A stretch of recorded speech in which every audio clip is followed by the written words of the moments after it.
welcome back to Kingdom of Nerds Sunday edition, Between the Covers. I have no idea what to call this show, but I just love hanging out with my friends and talking to you guys. We all have that moment. Indeed. We got Brian. It'll find its name. Yeah, sooner or later. Joe's Doolin and Jared from Comics League. If you haven't subscribed to their channels, please do. Oh my God, what a weekend! We had May the 4th. We had Free Comic Book Day. It's just a lot. A lot going on. Did you make it out to the LCS show? Nope, no, I did not. I normally stick with seeing what TFOD decides to just dump in my biweekly boxes, because they always throw a handful of Free Comic Book Day books in there. So nice. I'm not a Free Comic Book Day chaser. It's meant for the kids. There's stuff I definitely would have liked to have gotten in there, especially like some kids need to be pushed aside, so comic collectors grab a few. Just saying. Yeah. There's a little too much of that going on nowadays, but hopefully it got people into LCSs. Brick and mortars do need support. Me and Jared were talking before the show started. There was an insane amount of people out this weekend. Lines around the corners. A lot of kids. That's good. That's all I care about, because I mean, again, the purpose of it is to get kids into comics, to get kids reading comics, and that gets harder and harder every year. Kids like screens, kids don't like paper. So if you catch one or two at an LCS that they catch the bug, it's a good thing. We need another generation of collectors.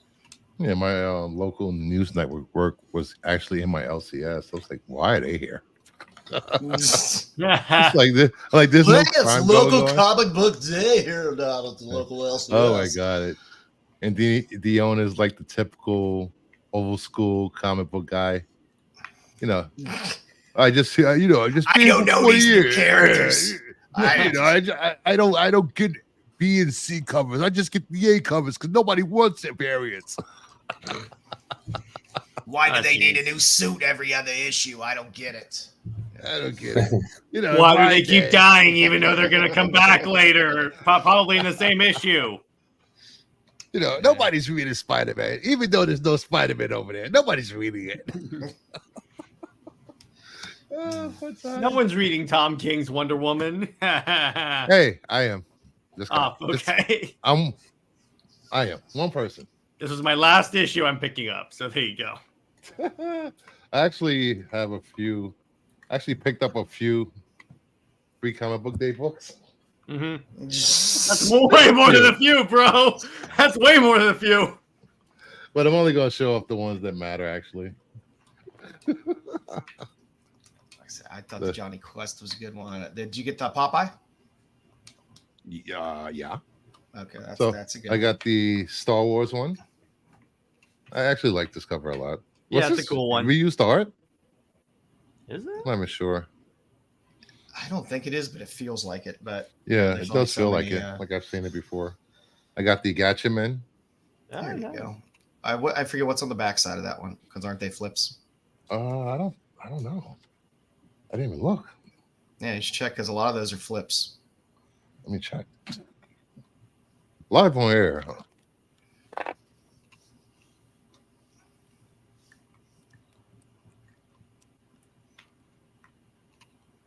I hate modern bags. Yeah, I know, they're so tight. Oh, there's not a no, there's nothing on here. Run on the back. Wow, that's fun.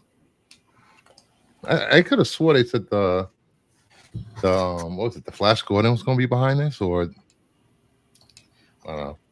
Yeah, Mad Cave had a few things that was coming out. So yeah. So a lot of times they did end up doing those flips, and you're sitting there and be like, man, I wish I would have got this book. Then you don't realize, oh yeah, it's just on the backside. I got the Street Fighter versus Final Fight. Nice. There you go. I think it's the first appearance of Final Fight in comics characters. That's cool. Yeah, I go with the top heavy Final Fight. Initial D, one of the best racing drifting animes mangas ever. This is the second year in a row they've done Initial D, free comic book day, I believe. Yeah. I picked up this Ultra Duck. I don't know why, but You the know cover what? was cool. You never know. Yep. Then I picked up Unico, The Awakening. I like the movies that were released in the 80s as a kid. So Pokemon, of course. People were freaking killing to get these freaking One Piece. I'm sure they were. The Popeye that everybody There you wants. go. Yeah, I'm jazzed about that series in general. Doctor Who, first appearance of the new Doctor in comics. Turtles, supposedly like a new character is in here. I'm not sure. Hey, Mama Bear, what's going on? Spider-Man universe, the guy that was selling these 2 weeks ago for $40 a pop. Yeah, Jesus. The Energon universe. Yes. There you go. Ooh. There's a good Megatron cover. Yeah, that's a great. And then I picked up Absolute Power, the foil ones. Good. The foil editions, yay! With Superman with bullet. Were they charging at your LCS? For these? $8 a piece. No, I mean for just the regular free comic book day. No. In general. No. Good. No. And then while I was there, I also picked up a copy of Spider-Woman 7. They had one copy on the rack. There you go. Cover price. I didn't pay anything about cover The price. Assembly. Yeah, worst team ever. Then I picked up the Batgirl newsstand. Nice. New 52 newsstand. There you go. And Batman 657, another newsstand. Nice. First Damian cover, I believe. You have to be close to it, yeah. Anybody got anything else they want to show off? I got. Oh, okay. No, go ahead. Let's see what you got. Go ahead. Yeah, I got obviously I got Ultimate Power because I'm interested in like what's going on with that, so I wanted to check that out. I got Blood Hunt because it looked pretty cool. I like when they seem to like take a risk with what they're doing. I got a bunch of volumes of Invincible, this great Catwoman volume that was just on the shelf, so I was like, screw it, I'll pick this one up. Nice. Walt Simonson's Thor, the first volume. Ooh, nice. Donny Cates for the first volume. Again, Wonder Woman 8. Until I dropped it, but I didn't want to screw my LCS. So I'm like, I'll still take it. Yeah. If the story gets better, maybe I'll add it back to my pull list. I think what 9 is the last issue of the whole Amazon versus USA thing when she's a fugitive, or does it switch over? I have no idea. I never know with Tom King. I did, however, pick up this dope statue of Emma Frost. Oh, that's awesome. So I was like, okay. It was half off at my store, so I was like, oh yes. Yeah, definitely. Can never have too many white queens. Yeah, exactly. Finally, y'all know I'm a Rebel Moon fan, so I had to pick up the book. As soon as I walked in, I saw this. I'm like, that's coming home with me. That's mine. Yeah, I still have some of the comics, but some of the comics have really nice covers. Some of them they do. I enjoy them. You got anything, Joe? Yeah, I got a few things that came in since Friday's show. So let's see. We got some Kickstarter stuff. Emerald Fantasies. I'm a big Luana Vecchio fan, and Gangster Asperista is a fun title. So that and the lyrics cover. Nice. And as always, I'm always scooping up any Darwin Cook when I can. Oh, there you go. So nice. And this bad boy, I love this Darwin Cook cover. This is the most awkward size of thing ever. Yeah, I know. What size is that? Well, here, I'll compare it to a regular comic. My gosh. So there you go. So it doesn't fit in this is a magazine Mylar. It doesn't fit comfortably in that. I'm unhappy with the sizing of it, but it's a book I've wanted for a while. It's a cover of books that I've wanted for a while. So Nice. I'm happy with that. Got a stack of other stuff, but that's all stuff I shed Friday, and it's not that interesting outside of my Patsy Walker stuff. I was thinking, I thought I'll do something interesting to start the show. Since this is Star Wars, May 4th, Be With You and Revenge of the 5th. If you had to recast Luke, Leia, and Han, who would you pick current actors? That's a good question. I'll start. Timothy Chalamet as Luke. That's a good one. Taron Egerton as Han. Okay. And Leia was God. I don't know. I was thinking about this. There's so many good younger actresses.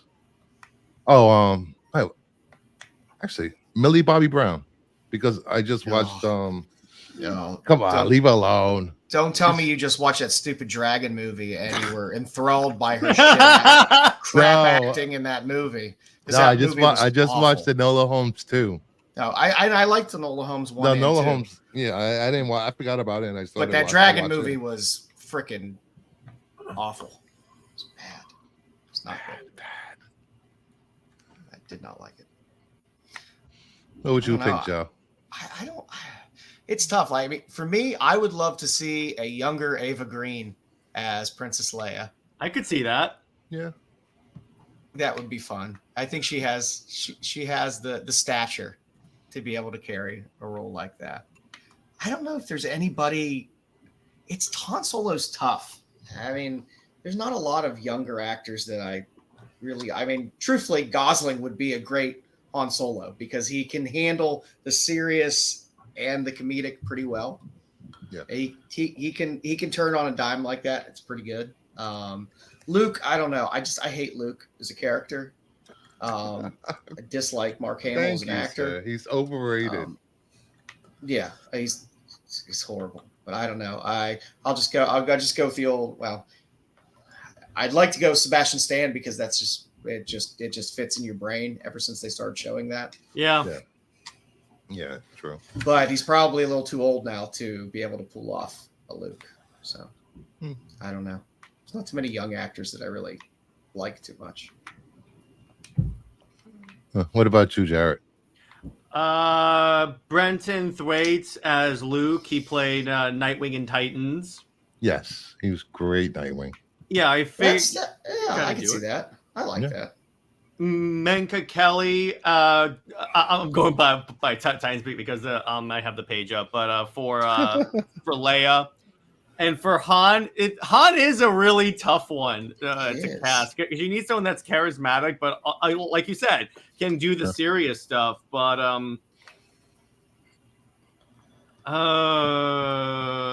there's not a lot of smooth actors out there that are just kind of can carry that charm and charisma like that. Honestly, I'm gonna pass for Han because I have no idea who to cast for him. What about you, Bri? I'm gonna go on to something you talked about last night in the Star Wars show that I hosted. Yes. I would recast them with no one because we do not need to spend more time in that era of Star Wars. Okay, 100%. Can we move on from the Skywalker saga? That is what Bruce said last night. That's what I said last night. So I'm just trying to. I got a little pushback. Keep it consistent here. I just wanted Knights of the Old Republic movie. Is that too much to ask for? I don't disagree. We need to get way the hell away from there. Did anyone watch Tales of the Empire? No, I haven't yet. No, I haven't watched it. How was it? I watched the whole thing yesterday. It was good. It was you fleshed out two characters that were that you see a bit of, or you might have a feeling about when you see them. But it was decent. It was Filoni. I mean, I don't know. They always like really hit well or really hit poorly for me. Either the dialogue feels like super, super cheesy, like they can't do a good character well because they're all just like, this is the new Republic. It's just tends to feel like super cheesy and unrealistic when some of those back and forth dialogues, but a lot of times they hit the evil characters, I think, better than they do the good ones. But the second 3 episodes, it was a nice arc. It was a nice redemption story. It was decent. It was good enough for Filoni. It's good enough. Yeah. I mean, I didn't have super high expectations. I've stopped caring about trying to link things to other things and give a shit anymore about any of that, because it's too painful. It's too painful to be like, no, you can't do this. This just ruins it for me because they said this word when they should have said. I was like, I mean, if you want to get into midichlorians and all that stuff and have that bother you, so be it. I don't know. I just watched it as just like, I'm going to watch some animated stuff and just watch the stories. So is the New Republic part of the Lollipop Guild? It was just, it's just sometimes the way they write some of the characters. It's just didn't you just win a contract where you have to have more writers in the writer room? You can come up with better dialogue than that. Well, this was written, I guess, wasn't it written before the writer's strike? I don't know. I mean, who knows? Like, like Brian was saying last night, I forgot we were doing a 120 plus character tier list. Yes. On MME last night. And was it somebody said Cad Bane deserves, was it Cad Bane? Oh no, Cal Kestis needs Cal Kestis? Cal Kestis needs a solo TV project. No, he doesn't. I was like, no, he doesn't. Not everyone needs a solo movie TV project. Watch the cutscenes from the damn video game. Yeah, there you go. That's your movie. That's your like 9 to 10 hour movie. That's all you need. Yes, that's what our good friend Dom does. He watches the cutscenes, doesn't play games, and enjoys there it. You go. You don't have to play the game to enjoy the cutscenes. And that's how I watch Spider-Man for PS4 because I have an Xbox and I don't have a PlayStation. I just watch the cutscenes and I'm like, okay, I'm good.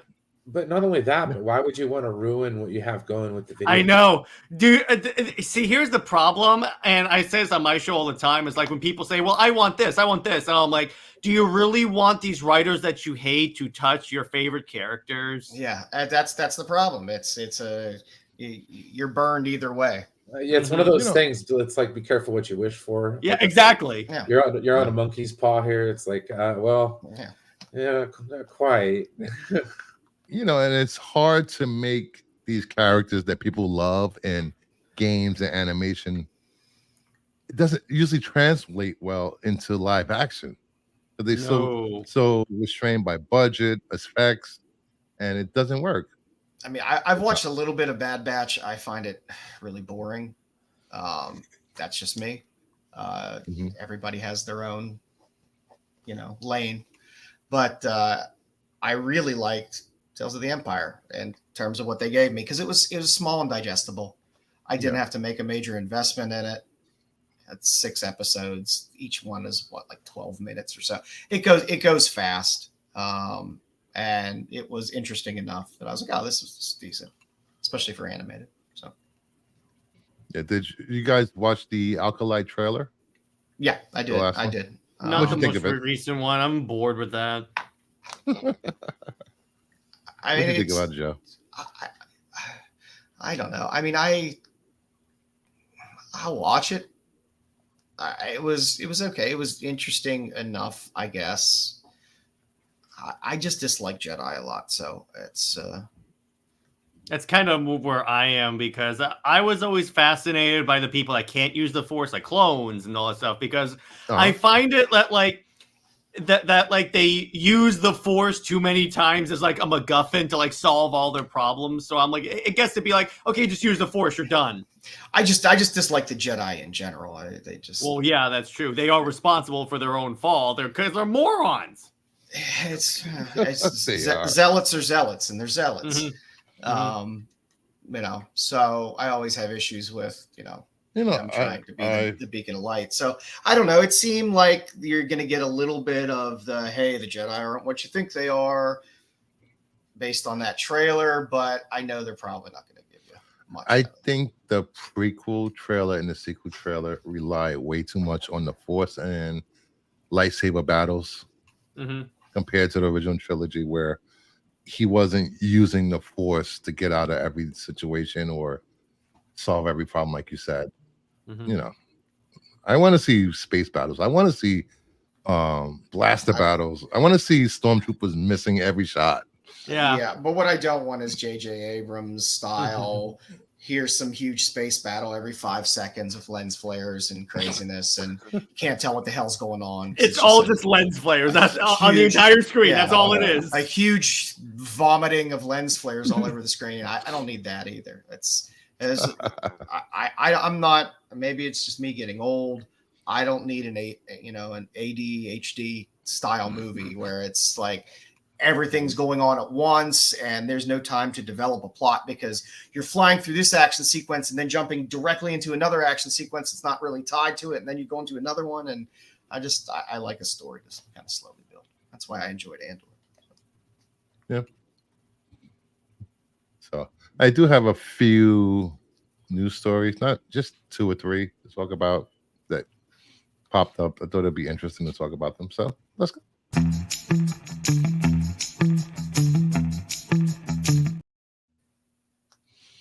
First up, we have Marvel Studios is reportedly interested in hiring Feed Alvarez. I love Fetty. To direct the upcoming Midnight Suns project. He's currently doing he did the Alien Romulus project. And I would be all for it if he's doing practical effects for aliens. Yeah, I'm down. I saw that trailer and I'm like, yeah, I'm in. Yeah, I was very happy with the Alien Romulus. Yeah, I saw. Did you see the behind the scenes with the controlled face huggers that they showed? Yeah.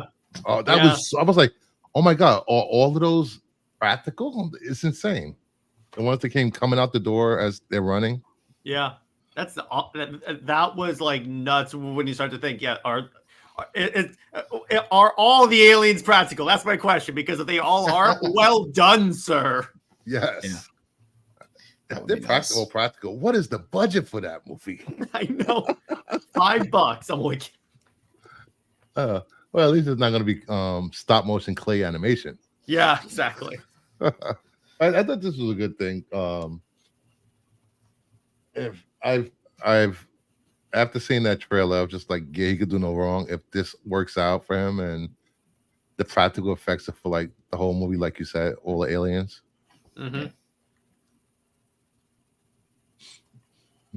Then next up, I saw Ben Affleck has reportedly been in talks to join the MCU. Who could Ben possibly play in the MCU? I'm telling you, the biggest FU to DC would be if Marvel cast all the DC actors as the Squadron Supreme and then announced the Squadron Supreme movie. That would be the biggest middle finger to Marvel. I mean, to DC. What is that Batman? Nighthawk. Nighthawk? I'm telling you, cast him as Nighthawk, cast Henry Cavill as Hyperion, and just say, your move, DC. The only time that would work to me would be if they pulled that in like a Daredevil or in a Deadpool 3. Yeah. As a joke. Can you imagine he shows up and like they roll up on the Squadron Supreme's Earth. It's all the DCU actors, and Deadpool goes, "Where's all the slow motion?" Yeah, I don't know. I don't know where they would cast him. Who knows? It just better not be Doom. I don't think it's gonna be Doom. No, I would hope not. I don't think he wants any character that's going to put him back in a 90-pound suit with hours and hours of makeup or prosthetics or whatever. You know, I still think he's gonna play. If the check's big enough. True. I think he's gonna play the Fantastic Four's mailman as a joke. Herbie. Is it Herbie? Oh, yeah, the robot. Robot. That would be awesome if they did that. Yeah, can make him forge and have one of his nuts fall out of his shorts. Hold on. You know, that would be a big FU if he does go to MCU after he's saying he's done with superhero movies. Yeah, and particularly after he said, particularly after Gunn said, "Oh no, we're working with Ben's like director project," and then someone asked Ben, "Okay, so have you been like talking to James Gunn about directing a DC project?" He goes, "Absolutely not." So I'm like, if he goes to Marvel, this is a big FU. Yeah, he was in Marvel first. Doesn't his whole point of not signing back on to do Batman was he wanted to start his own production company, correct? I think so.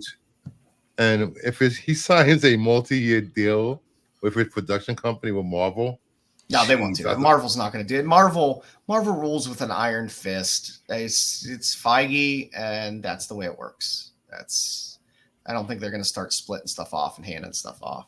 Which is, and I don't think he'll be there for like the long term. I think it'll probably be like for one fun movie as like a cameo of a character, or like even in Deadpool. I don't think he's going to like be like a character that's going to be there for the long haul. Yeah. So this is a good back. Time for gender swap Dazzler. Oh God! Like Dazzler. Especially if it was just in the full skin tight jumpsuit, full costume. That would be so awesome. Sleeveless jumpsuit. With stripper glass shoes. Then we have Spider-Man Across the Spider-Verse has a net profit of $328 million. The most successful superhero film of 2023. Just think about that. People thought that was one of the only ones that came out in 2023. Yeah, it's not like there was that great a competition. I know, right? Guardians? Yeah, but Guardians doesn't compare to Spider-Man. As much as people might enjoy Guardians, and I enjoy Guardians as well, it's not Spider-Man. Spider-Man. It's like you put out a Batman movie. You could put wings on a turd and call it a Batman movie, and it's still going to bring in money because people still see it. Same as Spider-Man. And plus, this has far more crossover appeal. There's nothing for kids at the theater. You get one movie for kids at the theater, and you see the box office every week. Those kids' movies, they hang there in like that top 10 for weeks on end because there's nothing else for kids. So it doesn't surprise me. It does well. Yeah, I don't think the budget for this was huge anyway. No, probably not. For some reason, they figure out how to make these Spider-Verse movies for a lot cheaper than bigger animation companies. And I find them enjoyable. I mean, it's fun, which is why I'm in no hurry to have a live action Miles, because I'm like, I really enjoy these. Just keep giving me more of these. The budget was $690.9 million for this, or Guardians. Wait. No, that's the box office. I'm like, wait. The budget. I'm guessing was maybe 120. Oh, here we go. The budget is actually $100 million. That's it. Oh, okay. Yep, there you go. That's not bad. I mean, just watch the ending credits, and you'll see how many people have to be paid in these features. So it's not surprising. And also, I don't think they use A-list celebrities for voicing of any of these characters, did they? I'm trying to remember who did. Could Haley Steinfeld count as A-list? No. Maybe C plus, B minus. It's not like they have. It's not like they need to have the voice actor for like every Spider-Man on there in the movie. They're not shoveling out 20-30 million for Chris Pratt to voice the animated character. So I can see why the budget would be like 100. Well, I mean, voice actors always get less anyway. It doesn't even matter if you're a big name; you still get less than if you were doing live action on screen. It's still a smaller amount. So All right, let's move on to some hot covers that are coming out this week on New Comic Book Day. Hell yeah. There's a lot of slim pickings, actually, for some reason. I don't know what's going on with comic book covers. We're getting too many now. It's like slim pickings. It's weird. It's like anything else. Some weeks you just have a huge bunch of everything, coincides, and you just get a ton of covers. And then other weeks it's a little slow. Yeah. So at number 10, Red Coat number 1, the second printing. I love Red Coat. That was a great book. Yeah, that whole universe is fun. It's Ghost Machine stuff. I don't know how like these universes work, but and I like this whole change of the yellow tint to the cover. That's kind of cool. So then we have at number 9, the Secret Wars number 5, the 1 in 25 incentive. I actually like this cover. Cool. They're standing in the shadow of Galactus, I believe. Yep. Yeah, it's Galactus. It's a good cover. I just facsimile ratio covers. Excellent. There's just a lot of words that don't belong together. I thought they would have been finished releasing all these issues by now, but they're still releasing them. They're releasing a lot of facsimiles. At number 8, Ultimate Spider-Man number 3, the 1 in 25 Chichetto incentive. That's a good one. So I gave up on Ultimate Spider-Man. Yeah, a lot of people have. I don't know what it is. It started out with a bang. It was great. Well, it was great for a Spider-Man story. Because let's be honest, Spider-Man, the main title, has not been good in a long while right now. So, and this was, I guess, when it started off interesting. I don't know. I just kind of lost interest a bit. A lot of people did. There wasn't as a dramatic change as when they first did the Ultimate Universe. I thought it was going to be a much more big swing away from the personality and the character development from the main universe, but it's not. It's just Peter Parker at 35. And Uncle Ben and JJ in the steam sauna in the steam room. Yeah. That was a long session. There's a page and a half of panels of them in the steam room. I'm like, really? Come on. I never thought I would see Uncle Ben and JJ almost naked with that big panels. I did not need to see that. Do I really need this? I think I need spider therapy for right now. I like Spider-Man. Why is this? They couldn't talk in the office. They couldn't sit in the park over there where it's nice outside. Had to be in a steam room. No, Bruce. It's fine. I just thought it was an excessive amount of panels devoted. Yeah, to it. For that. I don't need a 9-panel Alan Moore grid for that. Yeah, it seemed a little excessive. This is a pretty good book, by the way. Yeah, I know everybody is shipping Ben and JJ, but I don't know. Oh, God. And then at 7. Shout out to Goblin number 2, the 1 in 25 Tedesco incentive. I thought this was pretty cool. It's not bad. I love Tedesco. Yeah. I couldn't figure out who that character is. I just, I don't know. Is that Red Hulk? No. There's so many Spider-Man titles that pop up.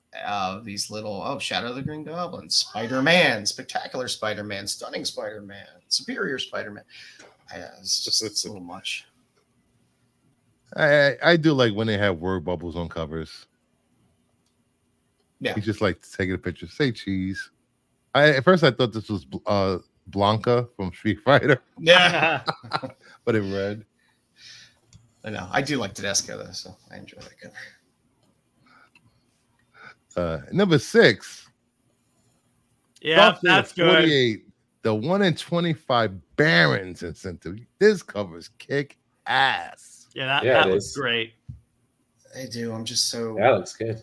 I've just so given up on, like, I literally the only books I had consistently in my pools for several years were all Star Wars books. Wow. So it's like every Vader book, every World of Bounty Hunters book, all the Afro stuff, every single thing, and it just kept dragging on and dragging on and dragging on. I was like, you only have so much space in time to cover stories before you bump into other stuff. Yeah. So they all kind of fell off my list. Yes, Saggy. This is a cover Joe liked. It's not a booby cover. The booby covers are okay. There weren't that many booby covers this week at all. You're not even on FOC. No. At number 5, Crocodile Black, number 1, the 1 in 10 Sorrento. I thought this artwork was kick ass. This is a new title coming out from Boom, I believe. Boom always has great art and great incentives, but the prices never move on them. I think the problem with Boom is they have so many titles, and then when you get into one of their books and stories, 3 to 4 month hiatus. We'll be back. Yeah, like Briar. Briar had beautiful covers. It was a beautiful book, but it's just like, number 5's coming out now after like 7-8 months. So, yeah. Then at number 4, Transformers number 8, the 1 in 10 Darbo. Speaking of booby covers, there we go. We got some mechanical boobies for all you booby lovers. This is Mechanical Cheesecake. Are we coining that here, Joe? Where are her organs? I'll take Mechanical Cheesecake. Mecha Cheesecake. Mecha Cheesecake. Yeah, I'm still surprised they're still doing incentives for Transformers. 1 in 10 is not bad. Yeah. And number 3, Batman 147, the 1 in 25 Lem. I know people are tired of seeing Batman on a gargoyle. It looks cool. But it's a really cool cover. It is a cool cover. It'll blur into oblivion with the other Batman covers of him on a gargoyle, but it is a cool cover. She doesn't have organs. Yeah, I know. At number 2, Birds of Prey number 9, the 1 in 25 Ing incentive. There you go. I always take a Batgirl cover.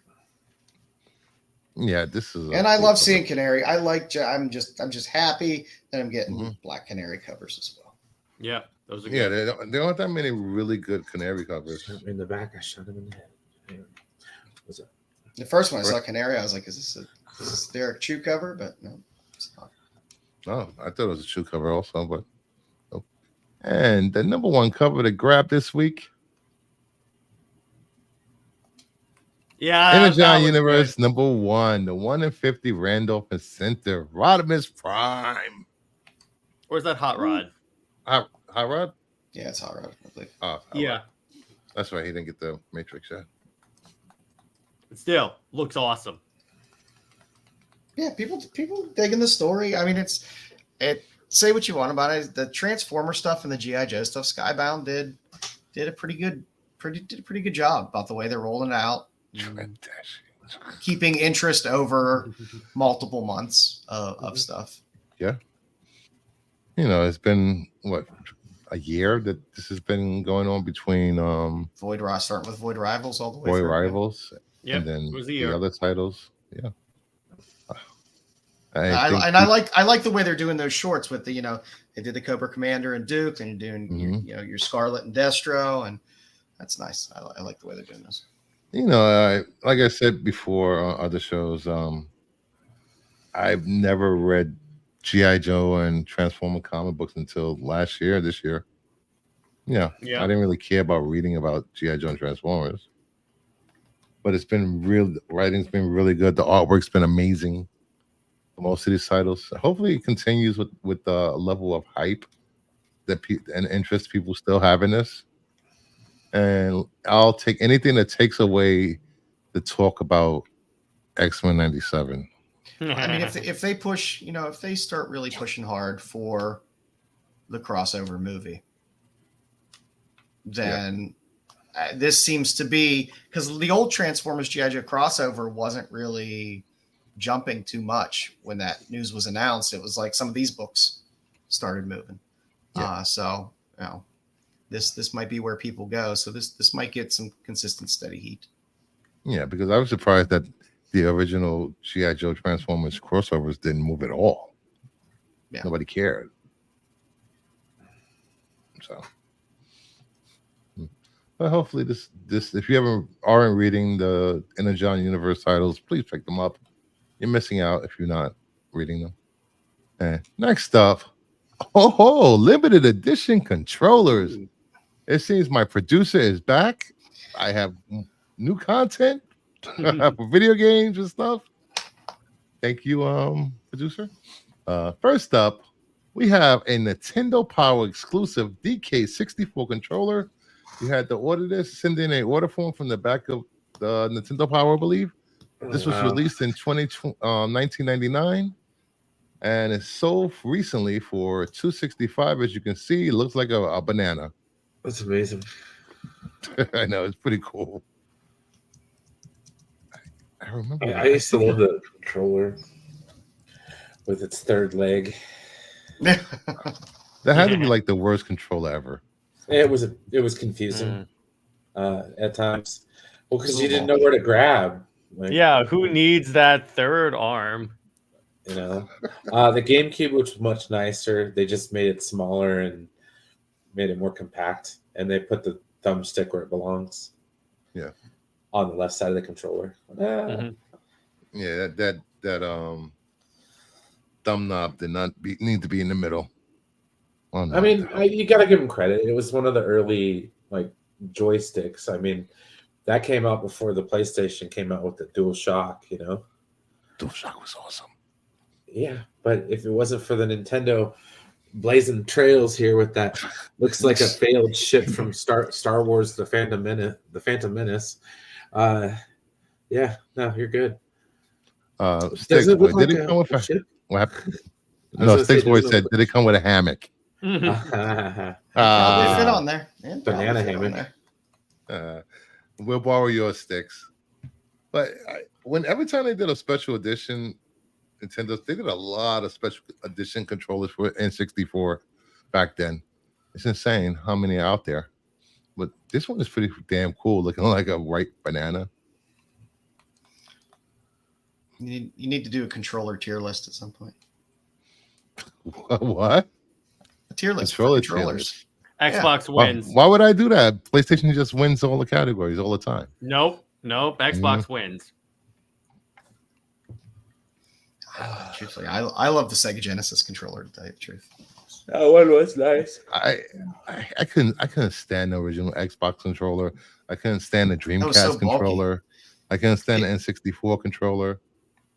I love the PS2 controller. My buddy used to mod them all the time. He would rewire everything and put in new switches and stuff. It was always nice. Yep.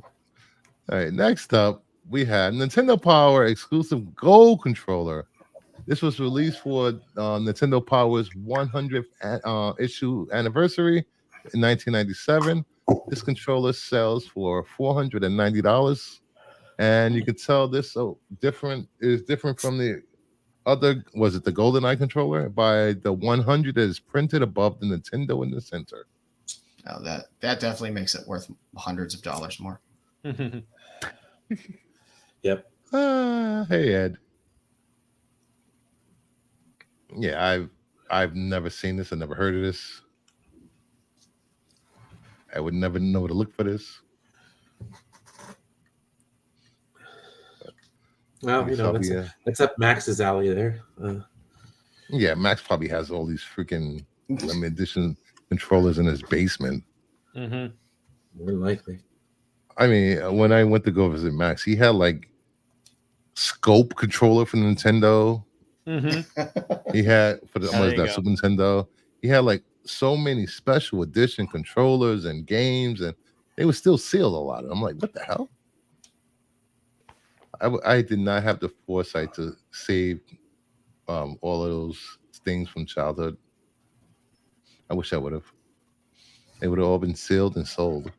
Yeah, I was in my 20s when this came out, so I wasn't buying Nintendo 64 stuff. Next up, we have the Nintendo Power exclusive Millennium 2000 controller, released in 2000, of course, sold for $2,580. Jesus, Mary and Joseph. What the heck?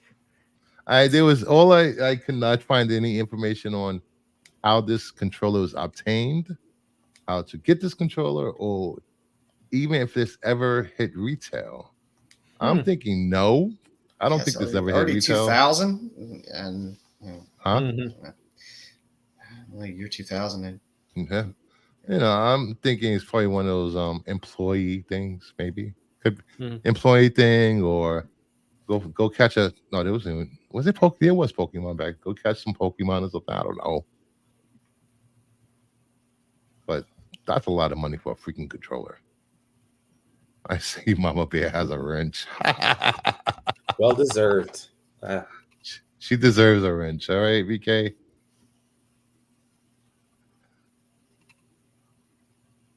Chat playing. Call it chat playing.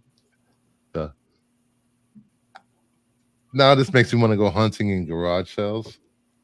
Right? Some little old lady don't know better, and you're just like, I'd like to purchase that for you. I'll give you $10. I think BK just want to wrench so nobody can tie him out. No other mod can tie him out. I'll think about it. You might be on that list.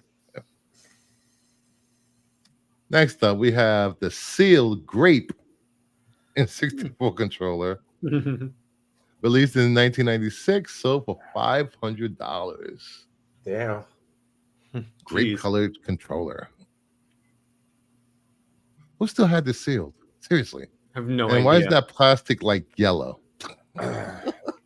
Because that came from a smoker's 96. Yeah. $10 more, like a nickel.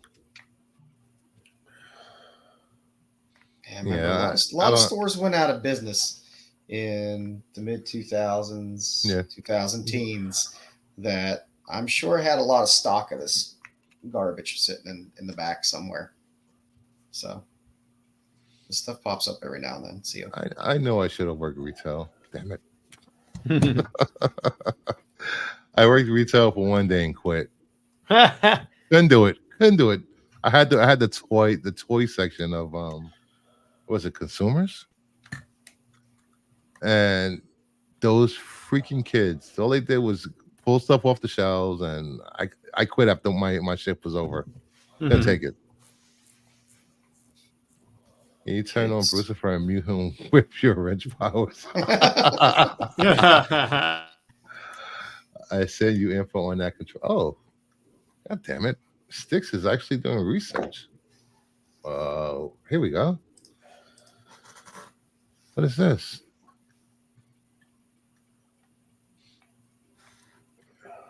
Oh. The controller was available as part of a Nintendo Power promotion commemorating the year 2000. Only available loose. This controller stands out though. Its unique silver design with black button. It is indeed the only controller with differently colored buttons. With only 1,000 made it is the rarest of the 3 Nintendo Power Magazine controllers. Wow. It is considered an official Nintendo item since Nintendo published the magazine in-house. Ooh. Okay. Thank you, Styx. That's where I used to get all my cheat codes from my sweet video games. Nintendo Power Magazine. Yeah. Subscribers only. Bonus issue giveaway. It was a giveaway. The silver third leg is the most valuable third leg, I guess. Yes. Damn right. That's freaking awesome. Screw Nintendo for this. All right. And that concludes our rare controllers of the week. Now we're going to look at some rare, hard to find covers that you may have forgotten about were out there. If you run across these in a while, pick them up if you can. First up, we have Adventures of Superman issue 500. This is the Platinum edition. These were sealed in a was it a black poly bag? I believe. Was it black? They did like their black poly bags. Yeah. Back in December, a near mint copy sold for $120. And just a week ago, about a week ago, we had a 9.8 of this sell for $1,225. I have a 9.4 of this bastard. I have to crack mines and press it out. Hell yeah. Yeah, some of these this is the first appearance of Steel, Connor Kent, and who else? I forgot who else's first appearance in this book. Eradicator? Oh, it's a white. Was it a white bag for the Platinum? Yeah, Eradicator. because I have this one sealed in the white bag. No, I don't think this is a white bag for the Platinum. Let me see. Sticks should be doing research while we're doing this. Yeah. Because he's not on the show right now. Thank you, Sticks. Let's see. What color bag did this thing come in? But anyway, I got to run because I got to go grab some food and get to my other shows. But thank you for having me, gentlemen. I will see you on the next show. See you next week, buddy. See ya. So this actually came sealed in a black bag also, but it said, and there's one on eBay now that ends in 26 minutes. One bid. Wow. The problem with these bags is you never know the condition of the comic books in the bag. Unfortunately, they can have a million freaking spine ticks, corner bends. This is. Yep, you're correct, Sticks. Oh, damn. Let the power of the wrench. He's still talking about her wrench, really? God damn you, BK. Will somebody give BK a wrench? Jeez. Oh, that has to be me, right? Yeah, it has to be you.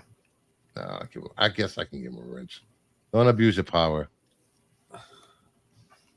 Well, you know, all that great responsibility, right? Yeah. There you go.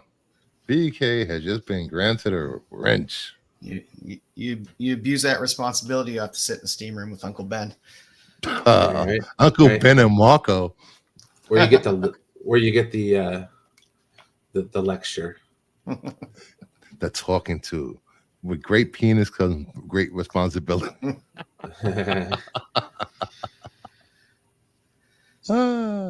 Next up, we have Batgirl issue 28, the 1 in 25 Steampunk. I did not know how rare these issues were to find. I don't understand why people don't understand the joy of the steampunk variants. They are all fantastic, and a lot of them go for a ridiculous amount of money. We just had a raw copy, 2 raw copies sell. Somebody paid $400 for a near mint, and then a few days later they paid $150 for a near mint plus copy. This book, depending on how it's listed, a lot of times it just slips through. Yeah. And then back in February we had a 9.8 sell for $185. I didn't think this book went for $400. That's just out there. I mean, it's a bit of a weird aberration on it. I would say it's probably closer to that 9.8 value, maybe 225 in a 9.8, 150 raw is fine, I guess. 400 just seems a little bit of an outlier there. I think someone was reaching. I don't think there's multiple printings of the platinum. It was only one printing of the platinum. I've only had one of these steampunk ones, and it's the Batman. What issue was that? 30, 20, 27, 28? With crap. It's signed like by everyone that's listed on the cover, actually. So next up, Gotham Academy #1, the 1 in 25 Clunan from 2014. So weird. It sold for $20 a few weeks ago, but a 9.8 sold last week for $4.50. That when a 9.6 is $59. That feels like quite an outlier. Yeah. But at the same time, it's Gotham Academy. It's more of a kid's title. These books do get beat to hell, so and not a lot of people are buying them. So I don't know. I mean, I'm sure there's a bit of a premium on a 9.8 of just being able to get a 9.8 in this, but below that, probably, you can say it drops off steeply and significantly. But I mean, hell, if you could buy a near mint for 40 and list it and get anywhere near, hell, even if you get half of that, 9.8, that's not bad. I have to put this on my con list to go when I dig through boxes. Jeez. Yeah, this is one of those weird books. Well, you can find this out in the wild. Yeah, I've seen this cover before. I'm pretty sure our good friend Styx has probably a stack of these, but this is the type of genre he likes reading. It's somewhere under his Twilight box of Twilight merchandise. Next to his Twilight. It threw me off. We said Twilight. Yeah, right above his Vampire Diaries painted murals he has. Oh man, that's funny. Next to his life-size Jennifer Lawrence Hunger Games cutout. They got Venom issue 23, the Ramos variant, a near mint copy sold on 4/27 for $300 something. Raw. I don't understand symbiotes. I don't like symbiotes. All these books, they lose me. Yeah, I don't know. Venom, ever since they made Venom an anti-hero, it's just like meh for me with the symbiotes. There's so many of them. Nobody cares. Yeah, that's the problem. It's just like Edge of the Spider-Verse. It's like, do I need 700 different spider characters? And maybe one will stick. I don't know. It's just fair enough. Teach his own, I guess. I just couldn't get into all these. It's a lot of you. Yeah. So then we have, here we go, Spawn issue 231 and 1 in 25. A Spawn? Speaking of things I don't understand. A raw copy sold for $550 back in February, and then we just had 6 days ago a 9.8 sell for $1,400. That's above the fair market value of this book. Jeez. Like I said, somebody's saving their Axe body spray and Ed Hardy t-shirt money and instead buying Spawn books, I guess. I will not disparage anyone that wore Ed Hardy t-shirts because I own pretty much all of them. Thank you very much.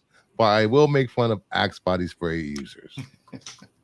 So I give it up to Spawn fans. They are dedicated. I don't get the appeal, but I appreciate the dedication of a fan base that is just hardcore into the character that they love, and the prices prove it.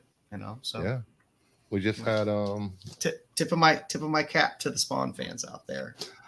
For people that don't know, there was a Spawn 350 employees copy that was only handed out to employees of Image, and it sold for over $5,000. Yeah. So Spawn fans, salute you guys for your dedication You're just like My Little Pony fans. You guys never give up. Bronies. It's Bronies. impressive. I mean, after all these years, still every week you could look on, volume and price that moves every single week for books. Spawn #1 is there every single week as a book that still sells significant volume at a decent price every single week. So, like I said, and what were there, about 8 million copies sold when Spawn came out? Yeah, it's like I said, around there. I tip my hat to them. It's a good rabid fan base, and that's a good thing to have in the hobby. At this point, who doesn't own Spawn #1? Just asking. Come on. I don't. Oh, you don't? No, I never had it desired. Good for you, sir. Good for you. I only have 2 copies of #1. And next up, who reads comics? We're going to talk about 3 comic books that we read and reviewed and actually liked. Probably 2. I didn't mind. I was okay with 2 all or 3. 3, maybe. I was okay with all 3. Oh, look at this guy. He's coming on to defend his Hunger Games love. His Hunger Games, Spawn, Twilight. His secret Twilight passions. His furry brony crush. And there he goes. Now he's back. Is he back? Is BK controlling his internet again? BK, you have to keep running on the treadmill for Sticks to be able to have internet. Gotta get that. First book we read this week was Space Ghost #1. I enjoyed it. It was a darker take on Space Ghost. It was dark. Very dark. I loved it. The art was good. The art was very good. Getting blown to pieces. I mean, you get to see the kid's father get killed. It's like Jan and Jason Blip. Yeah. I'll tell you, not to give too many spoilers to you, but I will give one spoiler. The one part that was really hard for me was when Brack showed up, because I can't read anything that Brack is saying without it being Brack's voice from the Brack Show. From Adult Swim, yeah. So it was very difficult to see that and not laugh while I was reading it, but it was good. I enjoyed it. I wasn't expecting much from this, but I was pleasantly surprised. No, after how bad like the Thundercats book was and stuff like that, I was like, I really hope they don't just keep doing cover candy and just leaving out something decent in the guts. But I enjoyed this, but I'm a big Space Ghost fan as well. So, did you get a chance to read this, Sticks, this week?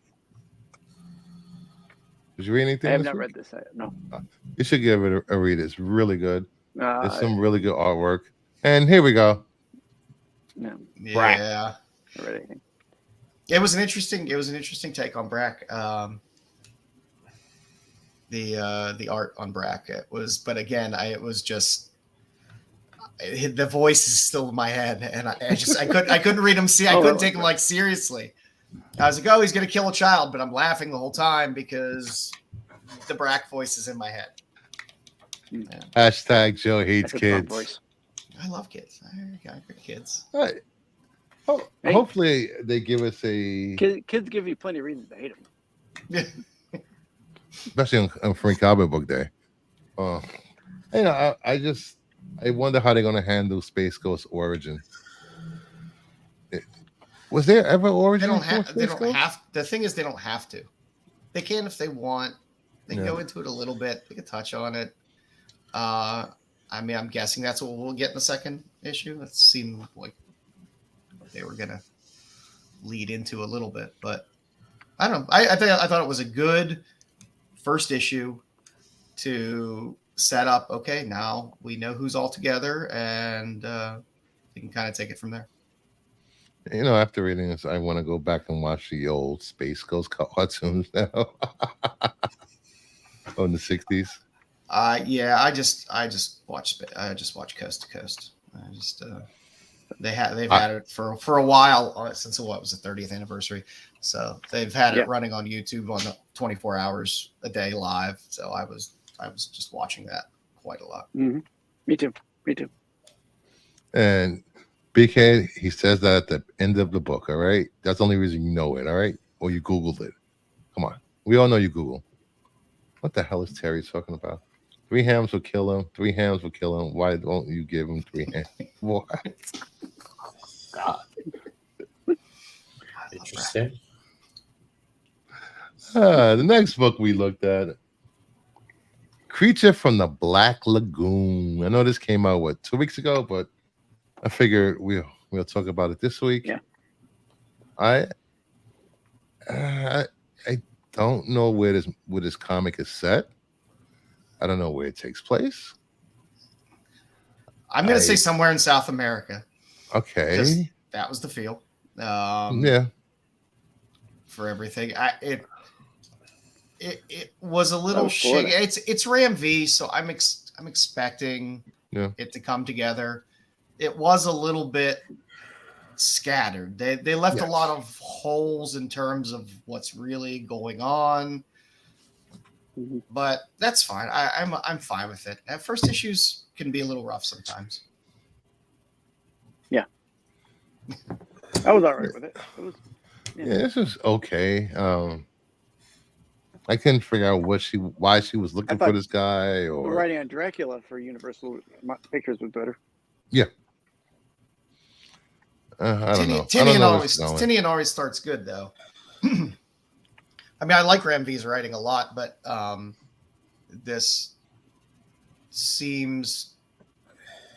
I mean, I kind of get where they're going, you know, but all the other characters, it's just kind of like, okay, I don't get what's going on. They'll fill it in issue 2, I guess. So. Yeah, I don't think this was a good setup issue at all. Hopefully, it was, and then there's like at the end there's like a long soliloquy from Ram V and stuff like that, and you're like, oh, okay. Well, I don't know. I expect that from everyone else, but not you, Mama Bear. Not you. It's a creature. It's from a Black Lagoon. Yeah, he's returning. They're returning there. Yeah, and don't Google Black Lagoon and come up with an 80s porn, all right? But I'll give the second issue a try. Ram V is a good writer. Yeah, I just, I don't know whether I'm just going to get like Swamp Thing vibes from it of, oh yeah, I'm going to protect the pretty girl and I'm really a good guy and I'm misunderstood. And I don't know. Ignore my gills. I'm hot under this. But I don't know. Like I say, I'll stick with it because I like monster stories. So it's only 6 issues, right? Yeah, and I do like Ram V as a writer, so I have a feeling he's going to pull it together. The art's not that bad. Yeah. No, it's not that good either, but it's not. Well, the creature artwork is good. Yeah. The other artwork is a little. All right. And the next book was Uncanny Valley #1. I had no idea what to expect when I opened this book. I don't know what's going on. It's a fun concept. Tony sets up things very well. I think he fills things in enough to give you enough teases to get an idea of what's going on without exposing too much. I thought it was good. I enjoyed it. If you're hanging out with your friends and they dare you to jump off a bridge, I mean, don't do it. It's not really are we really going to call that a bridge? I mean, look, those kids are like 4 feet tall. What they jumping down maybe 6 to 8 feet? Yeah, come on. Yeah, then he ends up falling through the ground while they break their legs. Like, what the hell's going on? Yeah, and you start to get the cartoony. Oh yeah, he made the impression. He got the birds over his head, so you get that first little. Oh, okay. I mean, if you didn't understand that from the cover, that there's a cartoony aspect mixed into this, then. But yeah, that really surprised me when it said "womp." Yeah, little birds. I heard a little whistling in my head from. Womp womp. Yeah, it was. Obviously he doesn't know where he's from, and there's some magical thing going on with this Roger Rabbit type esque. This was pretty cool with the crows attacking him in the house, and his grandfather's like, so Yosemite Sam type guy. Yeah, it was interesting. Yeah.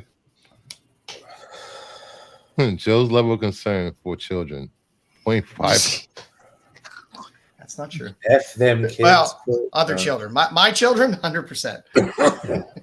I can agree with that. Yeah. Simple childhood. Mine was yard starts, riding bicycle off the road. Oh, I miss lawn darts before they were banned. Yeah. I play cement. Now football. they come with they do make them now, but they have like a plunger on the end now. Yeah, it's not. Yeah, it's not the it's not. No, it's not the ones that weigh about 4 pounds and had the big metal spike on the end. My set. Did you give us a re-sticks? Or you just passed this on by? Like I said, it was. I thought it was a decent read. I was interested in it as it worked its way all the way through. I thought it was well paced. Yeah. It's different. I enjoyed reading it. I don't know if I'll keep reading it because I don't know if I care that much, but yeah, I enjoyed what I read. So yeah, it was good. It was good. And you can expect that from Tony Fleeks. Yeah. I don't think I've ever read a bad story by Tony Fleeks that I've read personally. No, like I say, he puts together a story where you don't have tons of dialogue and exposition and stuff like that. You have art, you have enough dialogue to push the story through. It's paced well. That's all you can really ask for. And usually it's beautiful art. Yeah, there is the art in here was fun as well. Mm-hmm. Yeah. All right, moving on to going once, going twice. So some Joe's favorite part of the show, some Golden Age sales from Heritage. We have Leading Comics #1 from 1941, a CGC 8.5. Off-white pages sold for $9,000. That is nice. There's a lot of gratis. Star Spangled Kid, The Crimson Avenger, The Green Arrow, Vigilante, and The Shining Knight. Shining Knight was the original Black Knight, just saying. Yeah, that's a good sale. I mean, looking at that book, I'm like 8.5, but yeah. And this book has never been pressed. No, fooling around with Golden Age books scares me. In terms of like trying to touch them and do anything with them. Press it. I was so different. It's different. You think some of that Silver Age stuff is a little fragile to work with. It will dissolve in my humidity tank. Just see the staples. Yeah. The rest of the book is gone. When those pages start to turn into confetti. 8.5 from 83 years ago. Time machine level. It's impressive. It's very impressive. I'm always impressed when I see any books from Golden Age above a 7. I'm like, oh wow, that's fun. Sticks. When this came out, how many copies of this did you buy? Sticks was too old for comics when this came out. Oh, okay, makes sense. Yeah, I was teaching university at Oxford. He was busy working in the factory.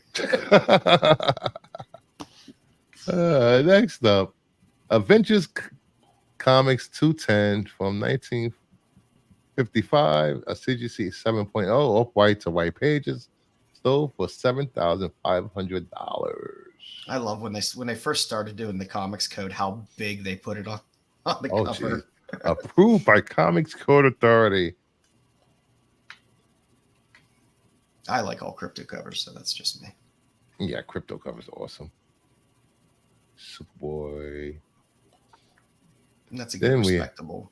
It's good respectable grade for that book. Yeah. 7-0 from 1955. I'll take it. Yep. Yeah, who would? I'm not turning down any grades. I'm a whore for grading, so everybody knows this. We got All New Comics number 8 from Harvey Publications from 1944, CGC 4.5, off-white to white pages, sold for $5,520. Featuring boy heroes. Jeez. There you go. Guest starring Shock Gibson. Nice. That's a name. I know, Shock Gibson. Yeah. Sounds like an adult film star's name. Oh my God. What's your name? Shock Gibson. I'm in a scene with Lance Hardwood. Now I'm trying to see if she's tied up in any way on that. Yes, she's tied up. The ropes. There's you go. Yeah. So you got a bondage cover. So bondage cover. We got Nazis. We got a hooded figure. For you, for you Golden Age fans out there, all bondage covers. A Tommy gun on the cover, actually. You will get. If you have a bondage cover, if you submit a Golden Age book to CGC and it's a bondage cover, make sure they comment it as bondage cover in the remarks on the book. So yep, people love bondage covers. Yep. Wow, that's disturbing, but wow. And it's a Golden Age trope. There's a lot of Golden Age tropes, and that is a major one. They want to keep women down, bondage. Well, next you got all that Golden Age Wonder Woman stuff. That was Submariner Comics #1 from 1941. CGC qualified. The centerfold is missing. This is a CGC 3.0 light tan to white pages. I've never seen that notation on a slab, and it's sold for $7,800. And Namor. You're getting the rare rounded head Namor, not the hardcore flat top. That you could set a drink on, Submariner. So does he even have wings on his feet? Get the long. Not in that one. No. No, he didn't have wings on his feet. Yeah, this is the time when he has that long kind of face, right? Yeah. So, like Impossible Man. Is that Impossible Man? 41, yeah. Awesome. Yeah. And 20 pages of The Angel. Yeah. I mean, it's timely. It's pre-Marvel. It's crazy to think that Submariner has been around this long. Oh yeah. And still the second best. Third best. Aquaman. Next up. Planet Comics #1 from Fiction House from 1940. Damn. A CGC 1.5 cream to off-white pages, sold for $5,040. That's a really good looking 1.5. It is. My guess is that something is missing from it, maybe.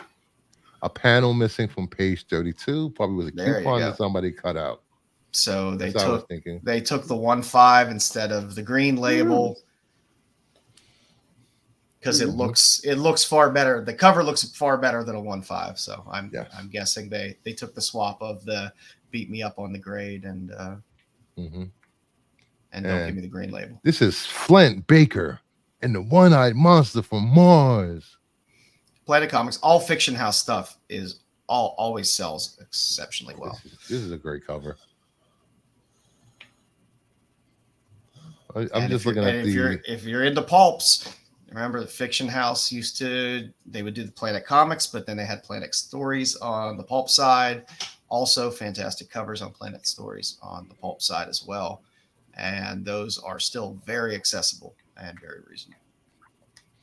Yeah, I was looking at this cover earlier when I was doing the slides, and I'm like, when did they bubble body instead of bubble helmets, body bubble helmets. What the hell? Yeah. Well, I mean, it is 1940, so yeah.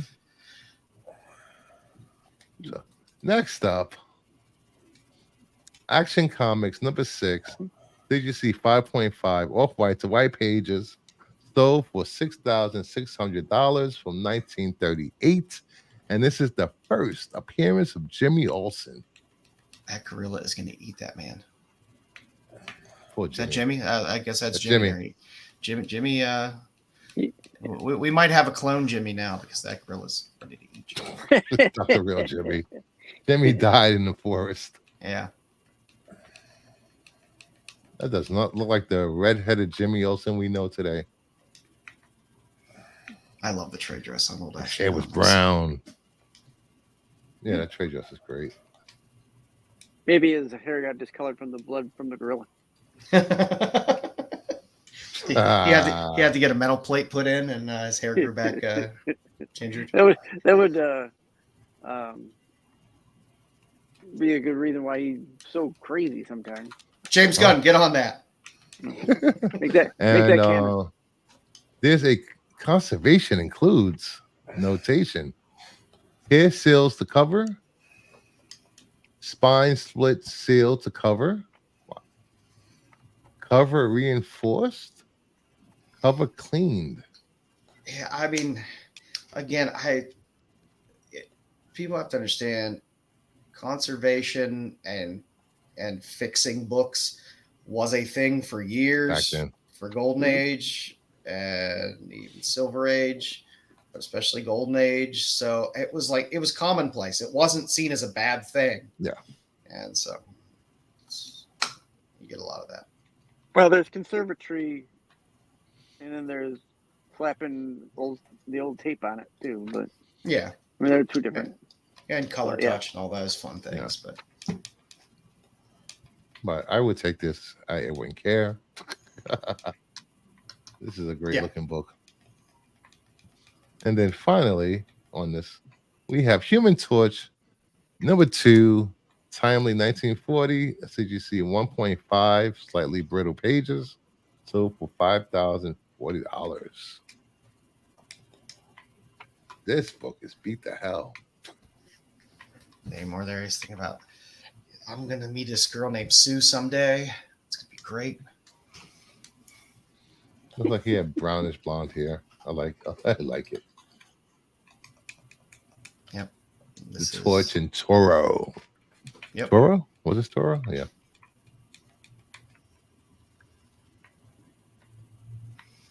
Next up. All that timely stuff is just ridiculously out of pocket in terms of affordable at this point.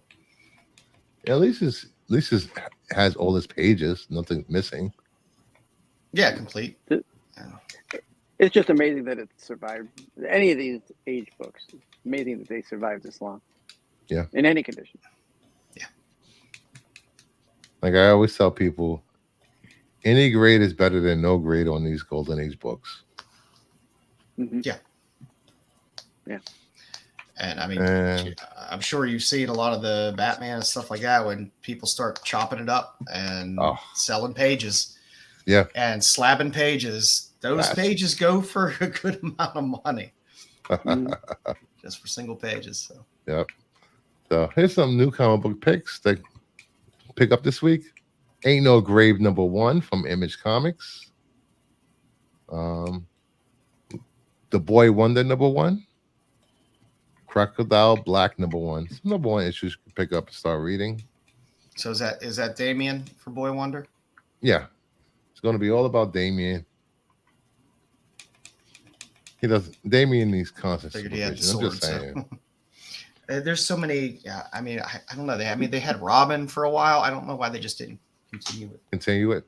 Yeah, that was actually really good book. Yeah, I liked the Flatline storyline and all that stuff. It was good. And also we have TMT Black, White, and Green number 1. The Valiants number 1, and Strange Academy Blood Hunt number 1. So the Valiants, fool me once. You're not gonna run out and buy like enough to fill a long box. Yeah.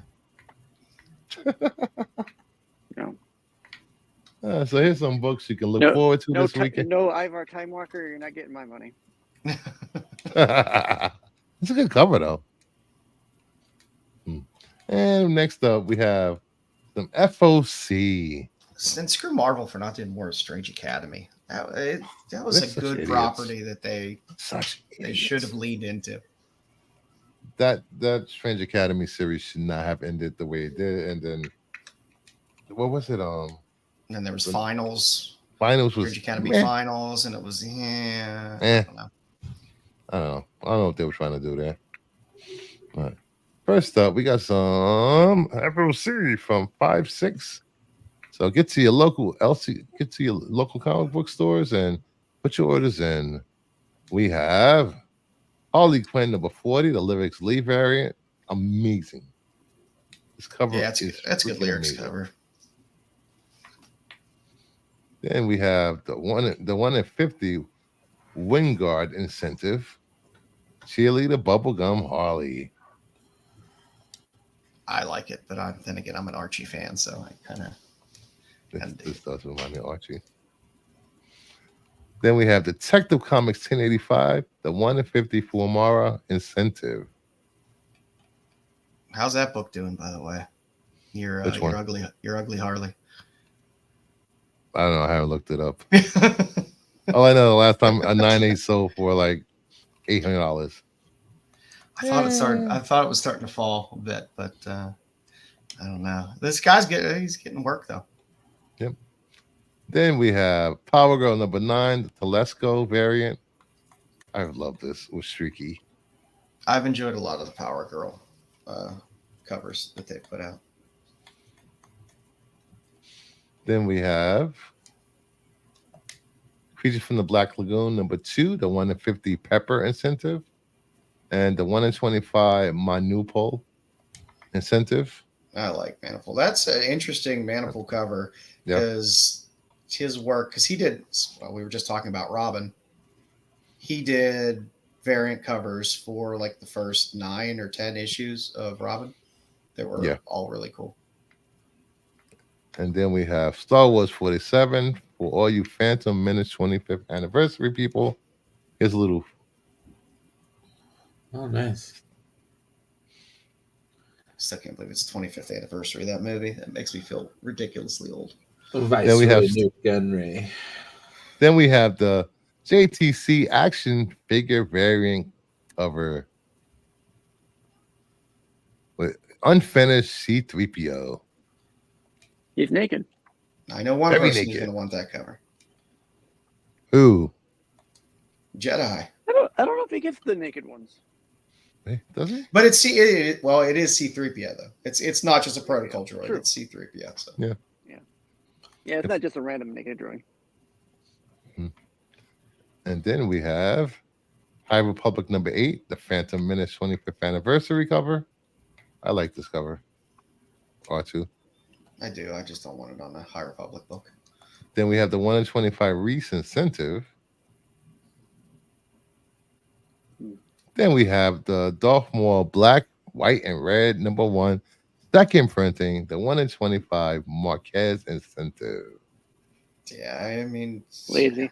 If you like covers, there's lots of Maul covers with these black, white, and reds. They're all pretty good, but Star Wars black, white, and red books have been pretty awful on the insides. Yeah, if you're gonna do the same cover, do something really different with it. Like make his eyes glow or some damn thing. I don't know. No, they just took away the trade dress, right? Yeah. Oh yeah. Virgin. And then we have Blood Hunt number 3, the 1 in 100, the Lotto incentive. Mm-hmm. I like the Lotto when he with Thor's Thor. Pretty cool. I'm not paying. It's an open order for this, I believe, or is it a 1 in 10 or whatever?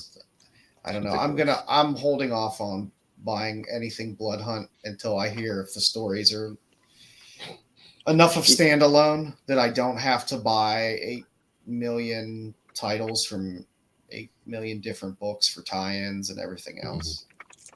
Yep. Yeah.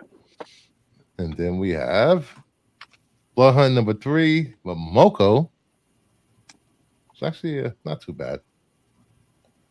Then we have my favorite, Blood Hunt number 3, Red Band, the 1 in 25 Magno incentive.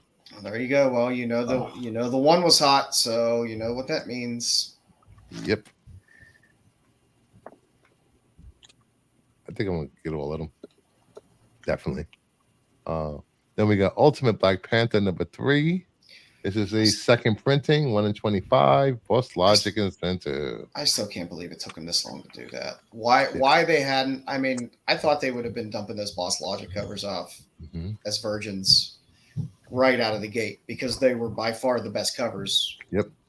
Of all the Ultimate Black Panther books. But there you go. You can get your second 1 in 25. Suicide Squad Kill Arkham number 5, the Albuquerque variant. I love this King Shark Albuquerque. And next up, we have Scotty Young, big Marvel variants. Oh, yeah. Amazing Spider-Man 51. A black and white version of that. Okay. Venom 34. Black and white Venom. Yeah, it just feels like I've seen all of these. We have seen all of these. Is this just the reused art for these? Yes, it is. Yeah, or it's a different position, or they've rotated a little bit, or the Spider-Man one looks just like the Spider-Boy. Scotty Young. The Venom one, I think they did the same. He did the same one with the Toxin, or oh yeah, I remember that. So I don't know. Yeah.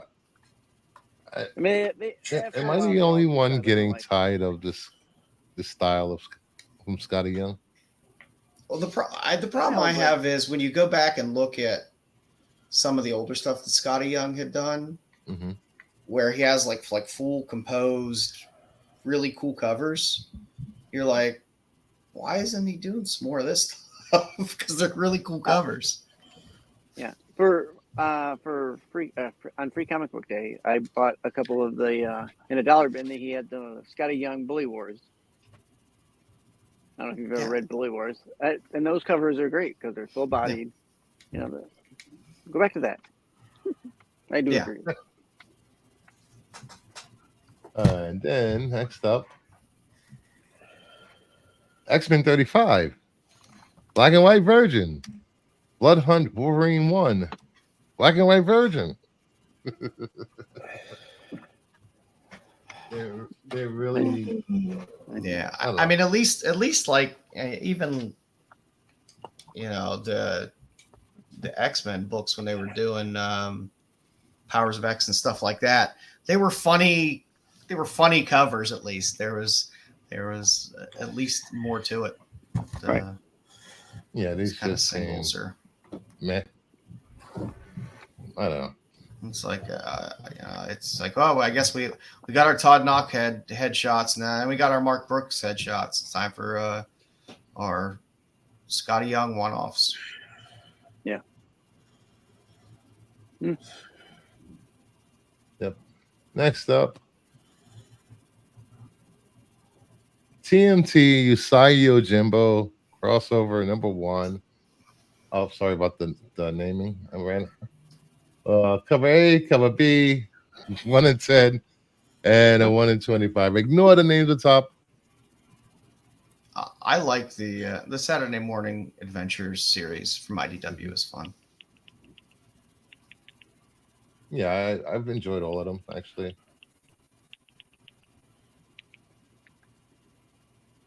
So it's a good crossover, I think. Yeah, it'll be fun. I mean, it's a crossover that goes together. Every time I see Scotty, I think Waterson, I'm okay with it. Yeah, I could see that too. Everyone loves Calvin Hobbes. Wow, those are like straight up out of the Saturday morning cartoons. That's cool. Yeah, that's what they've been doing. That. They did that for regular TMNT and for Dungeons and Dragons and for G.I. Joe. Yeah, I used to watch that show. That was one of the ones. And please like, subscribe to to Kingdom of Nerds if you haven't. Follow all these guys on their YouTube. Brian Master of None, Joe's Dueling, Sticks Boy 73. He actually plays Fortnite. I don't know why, but he plays it. I gotta get back into playing it. I'll play some tonight. You haven't played in a while, actually. No, I haven't. You usually stream your content of yourself dying. So yeah, I don't mind. But we will be back tomorrow night for Monday Madness, where we'll be talking to some more entertainment news, rumors, speculation, and maybe a surprise casting. No, maybe a tier list. Maybe. There you go. A tier list tomorrow night. I'm good for tier list. Tier lists are easier. You don't have to depend on other people to give you content for tier lists. Damn right. True. It's not putting somebody on the spot like a day before going, oh, what, huh? No, please. The same night, could you give me your castings? 5 minutes before the show here's my castings. Right. So thank you everyone for hanging out, and we will see you later on tomorrow night. So please hit that notification button so you're notified when we go live and when I drop other content. And I will be doing probably a review or a reaction to some trailers that dropped this weekend. So have a good night. Thank you everyone for showing up, and goodbye.